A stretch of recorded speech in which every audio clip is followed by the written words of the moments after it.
Hello, riders and adventurers, welcome back to Shiny Head Rides.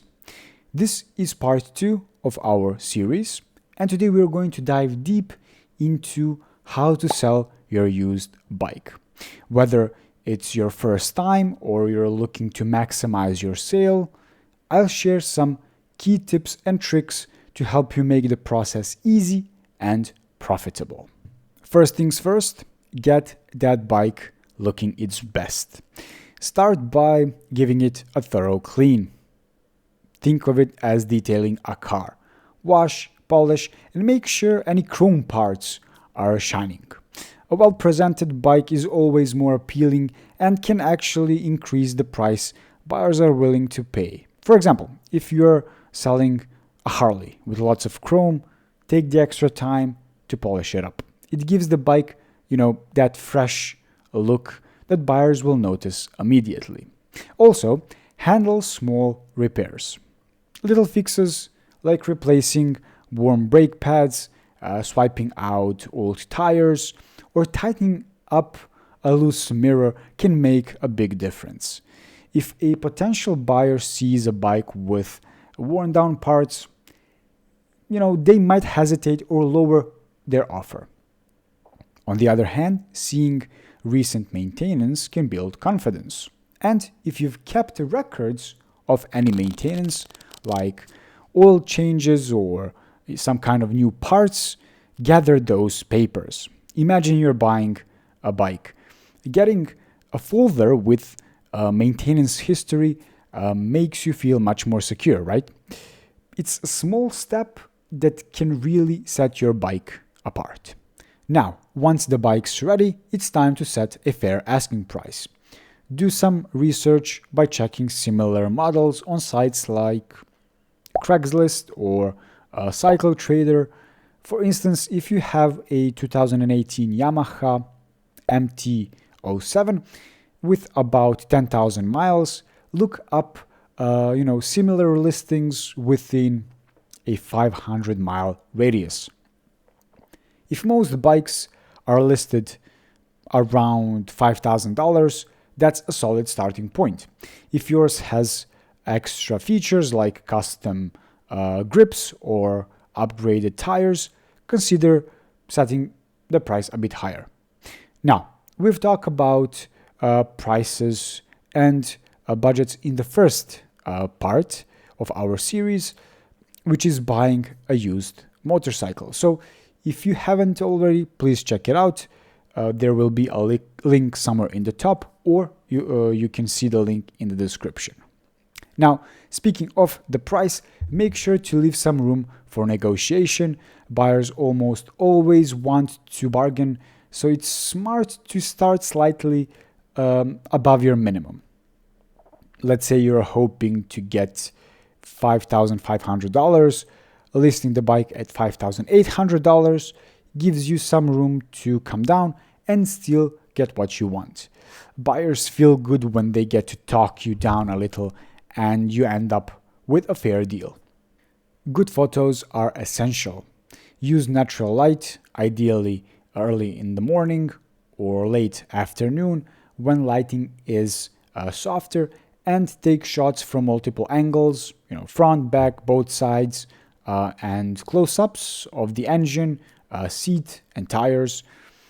If you've added any standout features like custom handlebars or a new exhaust, be sure to highlight them in photos. For example, if you were selling a vintage bike with a unique paint job, a close-up shot of that paint can grab buyers' attention and make your ad memorable. Now, a clear, honest description can go a long way in building trust with buyers. Highlight any upgrades like a new exhaust or aftermarket suspension, and be upfront about any issues. Maybe there's a small scratch on the fairing or a tiny tear in the seat. Mention it. Transparency is key, and a buyer who feels informed is more likely to reach out. You could write something like, I'm selling 2019 Kawasaki Ninja 400 cc's in excellent condition, recently serviced with new tires. There's a minor scuff on the fairing from a garage tip-over, but it's purely cosmetic. This description gives buyers a clear picture and avoids any surprises when they come to check the bike out. Next is choosing the right platform. Think about where to list your bike based on the type of buyers you want. Facebook Marketplace is great for local buyers, especially for standard commuter bikes, while sites like CycloTrader or Revzilla's Marketplace reach a more targeted, bike-savvy audience who might be willing to travel for the right bike. If you're selling something rare or collectible, listing on CycloTrader could attract the right kind of enthusiast willing to pay a premium. Another very important thing is that you have to be ready to negotiate. Negotiation is almost a given in bike sales, so have a bottom line in mind. Decide on the lowest price you'll accept and stick to it. Let's say your bottom line is $3,800 and a buyer offers $3,500. You can respond confidently with, "I appreciate your offer, but I've priced it to reflect recent maintenance and new tires. So $3,800 is the lowest I can go." This shows that you value your bike and have set a fair price while still keeping the conversation professional. If you're including any gear or accessories, make sure to mention these in your ad. Little extras like saddlebags, a spare helmet, or a custom cover add value for the buyer.